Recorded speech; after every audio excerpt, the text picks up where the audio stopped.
Hi అండి. మన videos follow అవుతున్నారా? అవుతున్న వాళ్ళు కంటిన్యూ చేయండి. అవని వాళ్ళు అవ్వండి. ఇవి మీకు తప్పకుండా యూజ్ అవుతాయి. ఇంతకు ముందు వీడియోలో స్టీవ్ జాబ్స్ గారి స్టాన్ఫోర్డ్ స్పీచ్ లోని 2 స్టోరీస్ ని గురించి తెలుసుకున్నాం కదా. ఈ వీడియోలో మూడోది, చివర్ది అయిన ఇంకో స్టోరీ గురించి మాట్లాడుకుందాం. ఆ స్టోరీ పేరు డెత్. స్టీవ్ జాబ్స్ ఒకసారి ఒక చోట ఒక కొటేషన్ చదివారు. If you live each day as it were your last. Me life లో ఇవాళే లాస్ట్ రోజు అయితే అని దానర్థం. స్టీవ్ జాబ్స్ ప్రతిరోజు అద్దంలో చూసుకుని ఆ మాట అనుకునేవారంట. ఈ రోజే మీకు లాస్ట్, సో చేయాలనుకున్నది ఇవాళే చేసేయమని. ఒకసారి ఆయనకి ప్యాంక్రియాట్ క్యాన్సర్ వచ్చింది. డాక్టర్స్ ఎక్కువ కాలం బతకరు, అప్పగింతలేమన్నా ఉంటే చెప్పేసుకోండి, ఏమేం చేయాలనుకున్నారో అవన్నీ చేసేయండి అని సలహా ఇచ్చారు. ఆ టైంలో ఆయన చావుని అతి దగ్గర నుండి చూశారు. ఆ తర్వాత ఒక సర్జరీ జరిగింది. సర్జరీ తర్వాత ఆయన కొంచెం కోలుకున్నారు. చావుని అంత దగ్గర నుండి చూసినాక ఆయన ఒక విషయం నేర్చుకున్నారు. జీవితం ఎప్పుడూ ఒకేలాగా ఉండదు. చావు ఎవరికైనా అనివార్యం, దాన్నుండి ఎవరూ తప్పించుకోలేరు. కాబట్టి మీరు ఏం చేయాలనుకున్నా ఇప్పుడే చేసేయండి.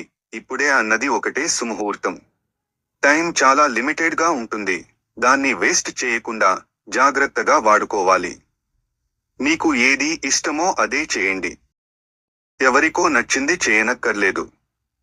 మీ జీవితాన్నే మీరు జీవించండి, అంతేగాని ఎవరిదో లైఫ్ ని మీరు బతకొద్దు. మీ మనసుకు నచ్చింది ఫాలో అవ్వాలంటే ధైర్యం కావాలి. అలాంటి ధైర్యం మీకు ఉండాలి. ఇది స్టీవ్ జాబ్స్ గారు చెప్పిన మూడో కథ. ఈ 3 కథలు చెప్పిన తర్వాత ఆయన ఒక కొటేషన్ చెప్పారు. ఇది ఆయనకు ఎంతో ఇష్టమైన ఒక మ్యాగజీన్ లోని ఆఖరి పేజ్ మీద రాసి ఉంది. ఏంటా quotation? Stay hungry, stay foolish. కొత్త విషయాలను తెలుసుకోవడానికి ఎప్పుడూ హంగ్రీగా ఉండాలి, ఎంత తెలిసినా తెలియనట్లు ఉండాలి. ఒక తెలుగు సినిమాలో ఒక డైలాగ్ ఉంటుంది, తెలిసింది గోరంత, తెలియాల్సింది కొండంత. ఎంత నేర్చుకున్నా నేర్చుకోవాల్సింది ఇంకా చాలా ఉంది. నేర్చుకునే విషయంలో హంగ్రీగా ఉండండి, ఎంత నేర్చినా ఇంకా ఎంతో ఉంది అన్నట్టు ఉండండి. ఇది ఆయన చెప్పాలనుకున్నది. ఈ 3 కథలు విన్నాక మనం చాలా విషయాలు నేర్చుకున్నట్టు అనిపించింది కదూ. ఇది ఈ లెసన్. నెక్స్ట్ వీడియోలో ఇంకో కొత్త టాపిక్ తో మళ్ళీ కలుద్దామా? ఇప్పటివరకు ఈ వీడియోని స్కిప్ చేయకుండా చూసినందుకు థ్యాంక్ యూ వెరీ మచ్. దీనికి సంబంధించి మీకేమన్నా డౌట్స్, సజెషన్స్ ఉంటే కమెంట్స్ రూపంలో చెప్పండి.